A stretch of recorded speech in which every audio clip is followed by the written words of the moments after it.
Hey, how's it going, everybody on YouTube? I thought I'd do a little video on why it's so hard not to get salty. An age-old question for us Tekken players. I mean, we kind of know the answer already. I mean, what people usually say, I'll give you like a brief overview, is that it's a 1v1 game, there's no team, so the pressure is literally all on you. If you make a mistake, you can't blame anyone else, it's your mistake. Which leads to people a lot of the time blaming characters and like, oh my god, you're using this character, you're a really bad player, and obviously the stakes are really high as well when you play matches. Like, you make one mistake, you sidestep at the wrong time, you get launched for 1 billion damage, depending on what character you're playing against, obviously, but that can lead to salt. But I think there's some stuff that doesn't get mentioned, which I kind of want to talk about. It's not a serious video, it's just a kind of funny one, I guess. But the first thing I wanted to talk about was combo damage. This game, some of the combos that you can get leave you at such a disadvantage with the amount of damage you've taken. Like, if they get the wall, and it's not just the damage as well, it's like the airborne time. Where it's a really fast-paced game, but then you get launched and you're waiting like sometimes 20 plus seconds for a combo to end, especially if it's on like a stage like Howard Estate with multiple wall breaks, or Forgotten Realm where there's a lot of floor breaks. And especially if you're going up against a character like Geese or Akuma, or this character on the screen, King, with his chain throws. Oh no, wrong one. Like King's Bridge. I mean, just look at the damage, man. What is it, 90? Is it 90 damage? 94? 103, my mistake. Oh, he's got rage and counter hit, my bad. He's got rage and counter hit, so it's a bit more than usual, but you get the idea. Like, the combo damage is sometimes like very unforgiving. So if you make one little mistake, or you don't duck this, or you choose the wrong break, chances are you're going to eat the whole thing. And then not to mention like tech traps and stuff at the wall. Like, the whole wall game is like can be super frustrating. You get stuff like this, you know, these kind of tech traps. I just brought King up in particular because he's got a lot of grabs, and breaking throws can be super difficult to do, especially when there's a character that can do things like Giant Swing and Tijuana Twister or whatever it's called. So yeah, I want to say combo damage and airborne time, especially for a character like Gamryu as well. Like, with Gamryu's rage arts, what, like 30 seconds? I think it's something like 30 seconds long. They must have done that deliberately. Surely that was just troll. I don't see why it's so long.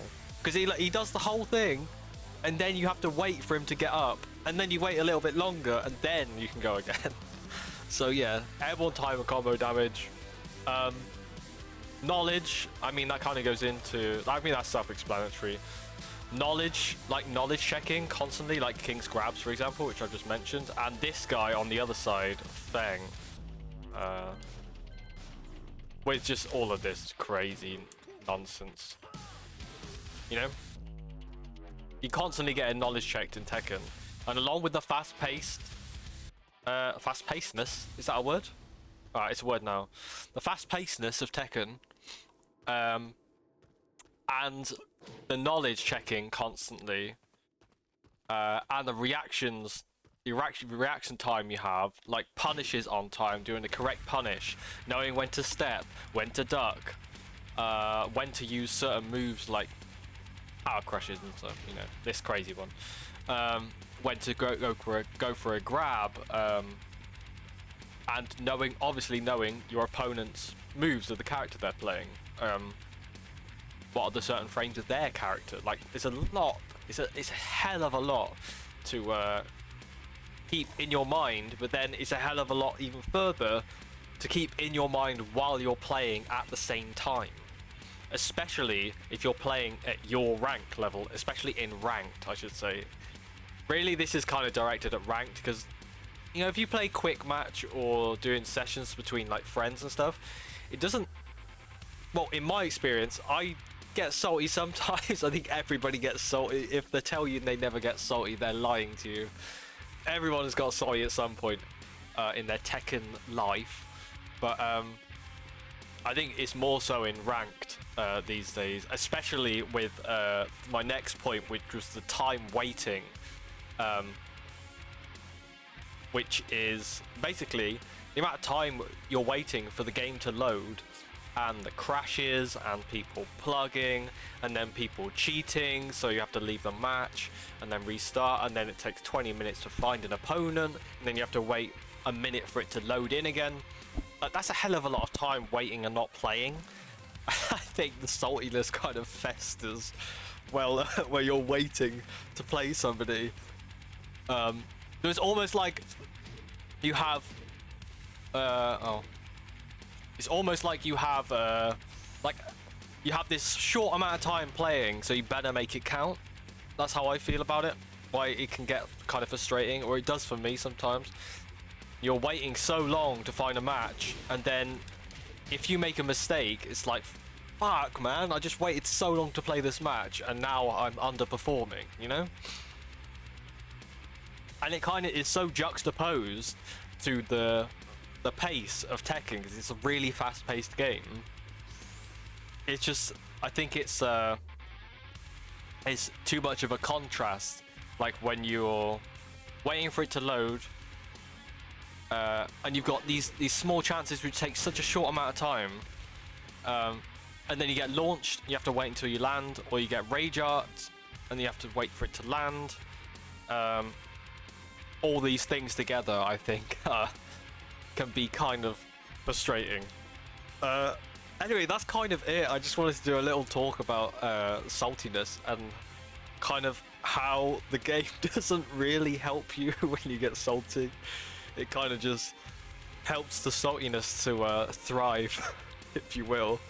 And it obviously doesn't help. It's of course sort of like a chain reaction when somebody gets salty and then the other person, you'll see someone else get salty and then you get salty, and then someone else sees you get salty, then they get salty.